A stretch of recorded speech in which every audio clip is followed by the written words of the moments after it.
Alright, this is definitely a different style of video. Obviously you can see I have a whiteboard, and let's talk about the Savage XL 3-speed. Right? I was watching hybrids live the other day. There was a comment, the guy was asking how to tune a 3-speed, and hybrid couldn't answer the question. And it is a very difficult question to answer. But I'm going to try to help. At least, you got to understand how the transmission works in order to set it correctly. Okay? So we got our, transmission, right? And we got our spur gear here. And then there's the first shaft, which has got a few gears, right? There's a third shaft, which has our actual changing gears. It's got your first gear, your second gear, your third gear, and then it's got an output gear, right, that connects down to here, right? And then your output shaft, I think, only has 3, or maybe it's 2. Yeah, I think it's 2. Right? And then this goes out to your drive lines. Okay? What you're aiming, right, is your first to second change and your second to third change. Right? This is what you see, the 3 holes on the side of your gearbox.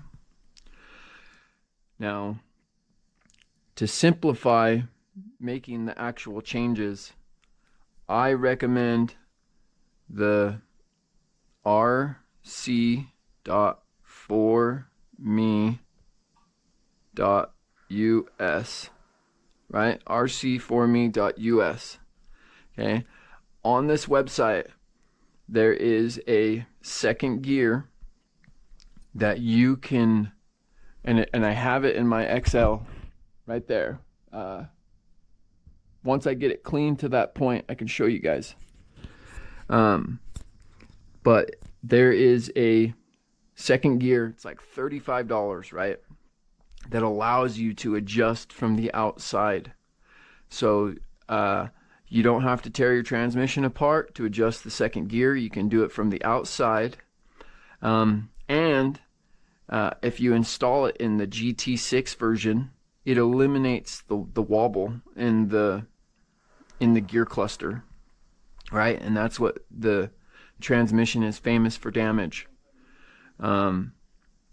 I immediately purchased this second gear, and I would recommend you doing that as well. It'll make adjusting your transmission so much easier.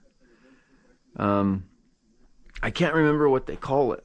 Let's see if we can find it. Sorry, I'm just watching some Nitro Addiction up on my TV while I explain this to you guys. Let me try to find it real quick. RC, maybe it wasn't dot.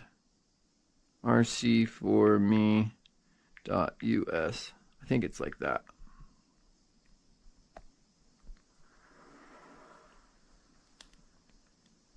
It is like that. All right, let it load.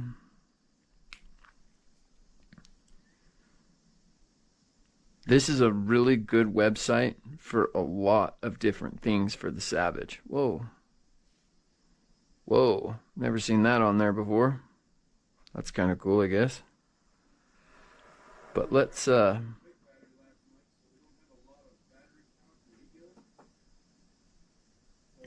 go to Savage 1.8. Gears. Right, and it should be in here, unless they quit making it.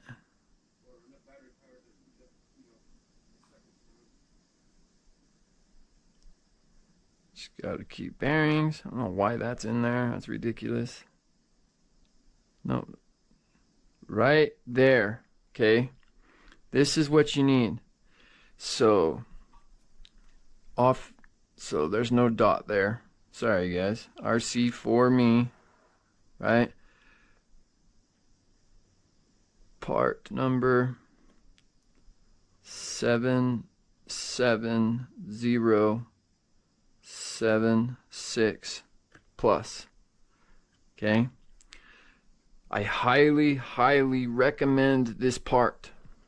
Okay, this will allow you, like I said, to adjust the transmission without tearing it apart, and it's going to make this so much easier. Okay, once you have this part installed, let me talk to you about how to set the proper shift point. Okay, I'm actually going to leave that though. So typically when I am starting, first of all, you need to look in the manual and you need to set your transmission however the manual says. Okay, once you set it at that point, okay, second gear will shift, third gear will shift, and then it'll just be adjusting both of them after that. A lot of people, I've noticed, they adjust the 3-speed similar to how they adjusted the 2-speed. Now let me draw a line. Okay, here's our throttle line, right? Here's our RPMs. Okay, as you're pulling the throttle, more RPMs.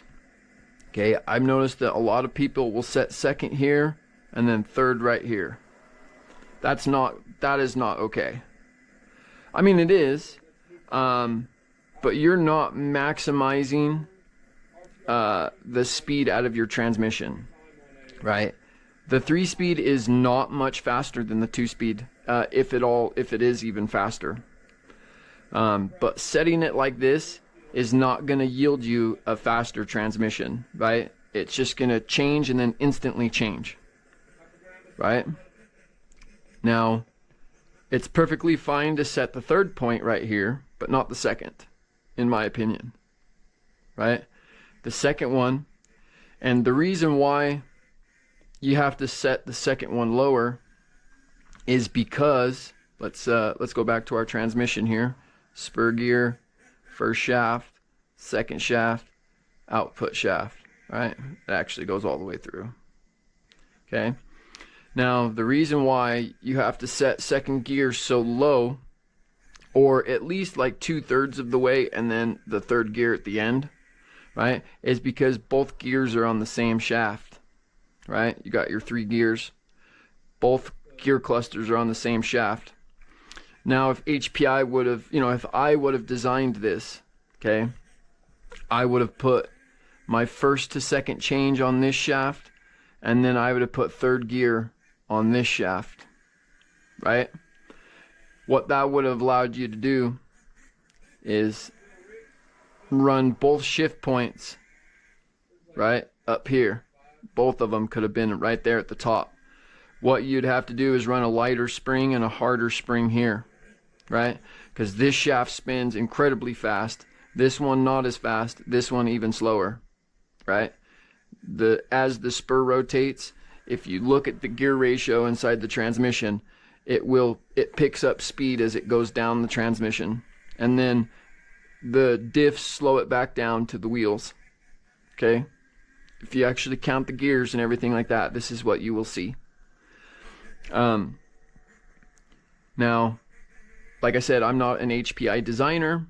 I don't know how hard it would be to achieve this. I have no idea. Okay, that's not my realm of life. Unfortunately, I wish it was. But that's just not how it works, right? Both shifts are right here on the same shaft.